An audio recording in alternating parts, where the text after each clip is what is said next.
Global events at the beginning of 2020 have shown the criminal nature of the system of state power in all countries on this planet, as well as the level of social degradation in all countries on this planet, and appeal to the future progressive generation. Start by decriminalizing the ultra-archaic system of state power, whose roots go back thousands of years.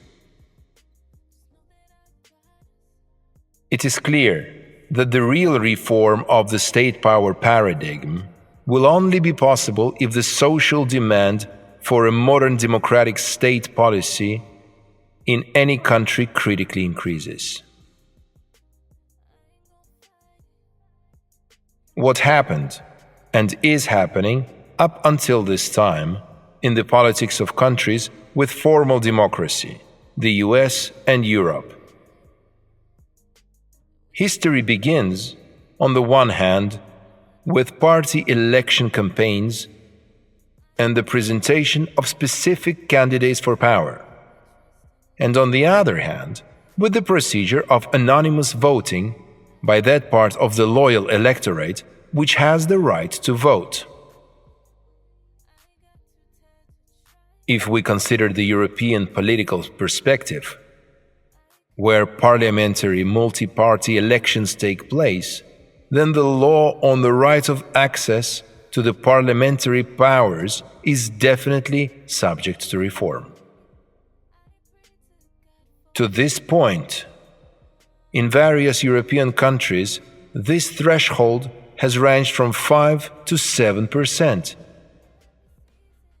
But the majority is a 50% threshold, above which it guarantees the formation of a single-party government without the need to form coalitions with other parties.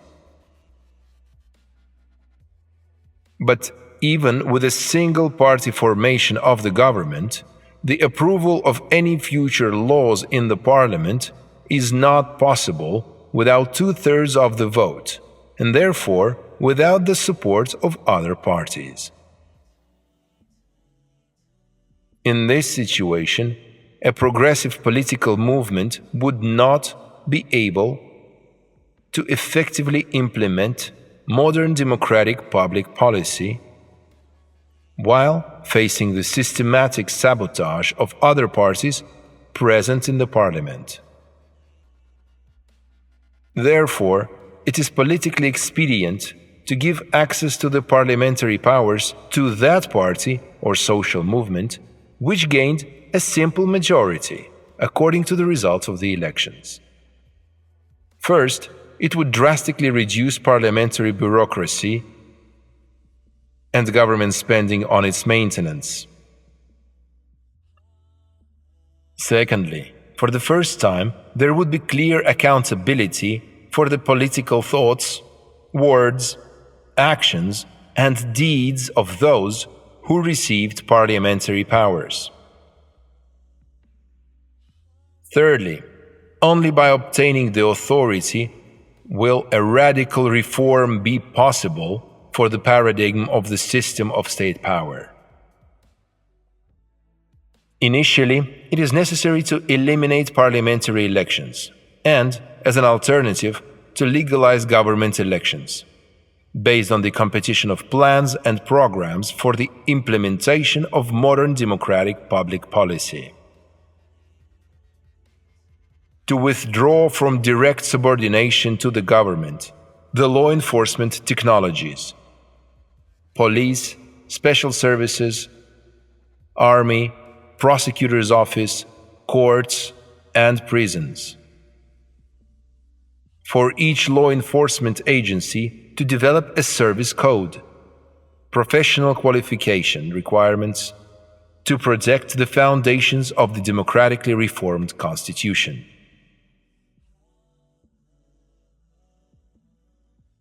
Instead of the various ministries, create a government administrative bureau, the work of which shall be to coordinate control, and optimize law enforcement technologies in order to effectively combat state, international, and domestic crime. In economics, work of the Government Administrative Bureau will be to not prevent people from working and earning money, and to not prevent them from spending that money, which will naturally lead to an increase in supply and demand. Accordingly, the second directive would be ultra-liberal fiscal policy. The appeal should not be for investment used to increase the enrichment of government officials, the oligarchy, and large monopoly businesses, but the country's appeal should be for foreign representatives of small and medium-sized businesses and foreign workers. This requires a radical liberalization of immigration policy and law.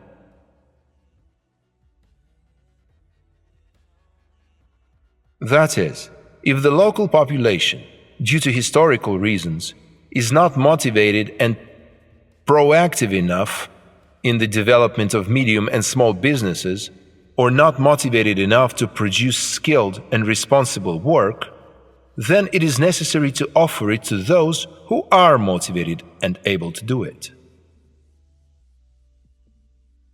In order for the government to accelerate a country's economic development, it is necessary to implement specific tasks, such as the abolition of border and customs restrictions on the free movement of capital, goods, and labor for any country in the world.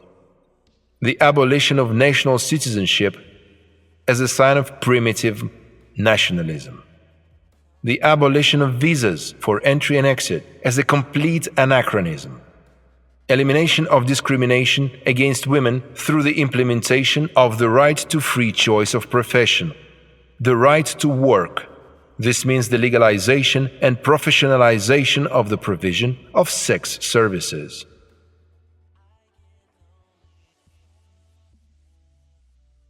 Auxiliary tasks of the government will not be described here.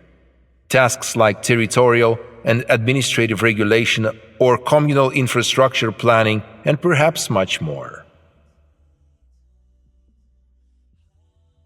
State and municipal order on a truly competitive basis.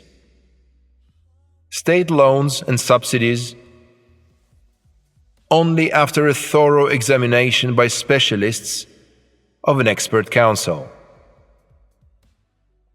The third directive of the Government Administrative Bureau's work will be the humanization and optimization of social policies to create a public institution like family and childhood, in order to enable the socially disabled groups of population, the mentally and physically disabled, pensioners, pregnant women, children, unemployed, to receive from the state decent moral, political, and economic support, and also to contribute to the creation of conditions in which it is possible to express love, create a family, and give birth to children. The fourth directive of the Government Administrative Bureau would be sanitary and epidemiological control and environmental protection from pollution, through increased control of clean air and cleanliness of natural water bodies, through increased concern for the health of local flora and fauna, and through increased control of the conservation of the local natural landscape.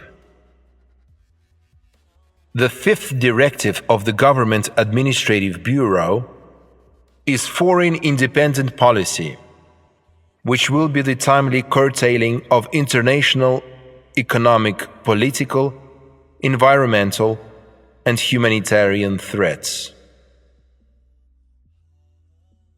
In cases of malicious or malignant activities of monopolies or overcapitalized transnational corporations, or international financial funds, the government will disqualify them from the right to engage in economic activities in the country or subject them to particularly taxable status.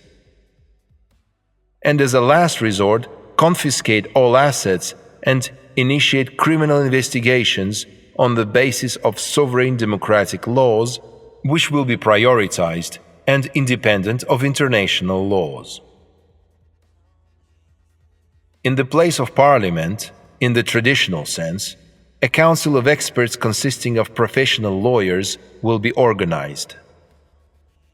Their task will be the systematic review of the Government Administrative Bureau's orders for compliance with the already reformed Criminal, Civil, and Administrative Code, and for compliance with the reformed Constitution and the plan and program Modern Democratic State Policy.